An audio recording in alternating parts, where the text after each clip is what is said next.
I used to think high-value people were the loudest ones in the room, the ones with flashy cars, designer clothes, millions of followers, or the biggest bank accounts. But I couldn't have been more wrong. Last month, I met a guy at a coffee shop.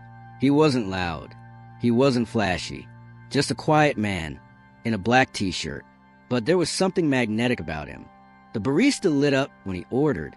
Strangers felt comfortable starting conversations. And me, I didn't even want to leave. I just wanted to be around his energy.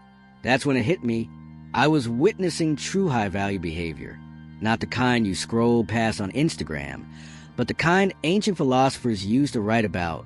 The kind that earns real respect without even trying. And here's the thing. If you recognize just 3 of the traits I'm about to share, you're already living on a level most people never reach. And if you don't worry. I'm about to show you how to build them from scratch. 1. You control the temperature of every room. Most people are emotional thermometers. They reflect the mood around them. But high-value individuals, they're thermostats. They set the mood, whether they walk into chaos, tension, or silence. They don't get pulled into it. They regulate it. I once watched my mentor in a workplace crisis. Everyone was losing it, shouting, stressing out. But he just leaned back and said, "All right, let's figure this out step by step." His calmness was contagious. Within minutes, the room went from panic to focused teamwork. That's not dominance. That's emotional mastery. The Stoics called it discipline and desire, staying grounded inside, no matter what's happening outside. When you do that, people look to you in hard times, not away from you. 2.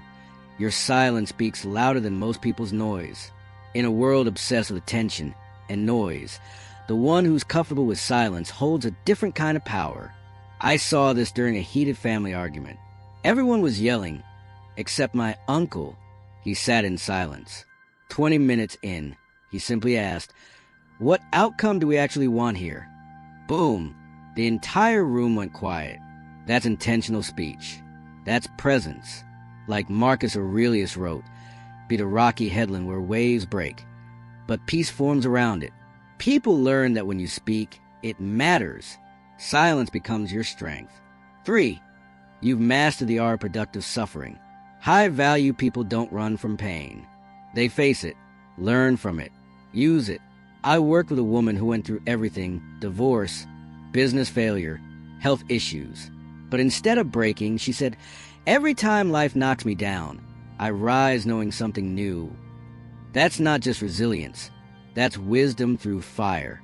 The Stoics called it more fatty, the love of fate. Accepting the bad is fuel for greatness.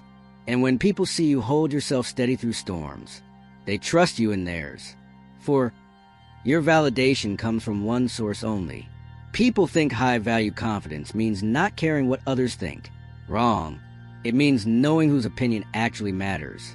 High-value people choose whose feedback shapes them. Not everyone's voice deserves a seat at your table. So ask yourself, is your confidence rooted in truth or approval? What makes someone truly high value? It's not loudness, luxury, or likes. It's the quiet power of a man who knows who he is and refuses to trade that for applause. I used to think status came from external things: flashy clothes, job titles, bank balances. But then I met a man who changed everything. He wore a simple black t-shirt, spoke softly, and yet people leaned in when he talked. The barista smiled wider when he walked in. Strangers opened up to him like he was already someone they trusted. Why? Because his presence whispered something rare: authenticity. High-value men source their strength from within, not to impress others, but because they build a deep foundation of personal values. They don't chase validation, they filter it out. I have a friend who once turned down a high-paying promotion. Everyone thought he was insane. More money? More status? Why reject that? His answer hit me like a thunderbolt. I'd rather be unemployed and respect myself than have a job that turns me into a stranger. That's the kind of clarity that most men never reach. And it's exactly what Stoic philosopher Epictetus meant when he said, "No one can hurt you without your permission." He was a slave, and still freer than most kings today. High-value people live by an internal scorecard. They don't ask, "What will others think of me?" They ask, Am I living in alignment with my truth?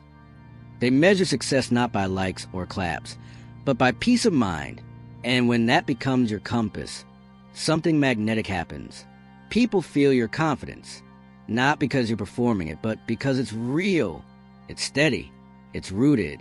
That's what pulls others in, not noise, but presence. Then comes something even more powerful, strategic indifference. This concept is so misunderstood. People think it means apathy. It doesn't. It means caring with precision. It means guarding your energy like it's gold. Because it is. I used to get triggered by everything. Politics, other people's opinions, disrespect. I'd argue, rage, spiral, until I was just tired. And then I met a man who changed that. Bad traffic? He'd smile and listen to an audiobook. Rude service? He'd stay calm, solve the issue, move on. Gossip? He'd disengage completely. I only have so much emotional energy, he said, and I'm done spending it on things I can't change. That moment rewired my brain. That's when I understood true strength isn't loud, it's selective, and that's where power begins. But here's something even more rare. High-value men make others better just by existing. They don't preach. They don't lecture. Their life becomes a message. I have a mentor like that. Every time we talk, I leave feeling more inspired, more grounded, more capable. He never tells me what to do. He just lives with such quiet integrity that it challenges me to rise. That's leadership. That's real influence. The Stoics had a word for this, sympathia, the belief that we are all connected, that one person's presence can elevate the whole room. So ask yourself this. When you walk into space, do people sit up straighter? Do conversations become deeper? Do people feel more alive around you? If the answer is yes, then you're not just high value. You're a catalyst. And finally, the rarest trait of all, you've transcended the need to win. High value men don't obsess over being right, dominating debates, or proving their worth, because they've already won the most important battle, the one with their former self. I saw this during a high-stakes business meeting. Everyone was arguing to sound smarter. Except one man. He kept asking, what's the best outcome for everyone here? He didn't care who got the credit. He cared about truth. That's when I realized power isn't about being on top. It's about lifting the whole game. That's what the Stoics meant by preferred indifference. Winning is nice, but irrelevant when your identity is rooted in purpose, not ego. So what now? Start small. Pick just one of these traits, the one that stirred something in you, and focus on living it for the next 30 days. Don't aim for perfection. Aim for progress. Slow, steady, stoic. That's how men are forged. And if this message hit your heart, if it called you out or called you forward, I want you to comment undeniable. Let's see how many of us are silently walking in our power without realizing who we really are. And if you're still becoming that man, one choice at a time, drop on the path. Because this isn't just another motivational video. This is a signal, a brotherhood, and I'll be down in the comments reading every single one. Your voice matters. Your growth matters. And the world needs more men like you, not louder, but truer.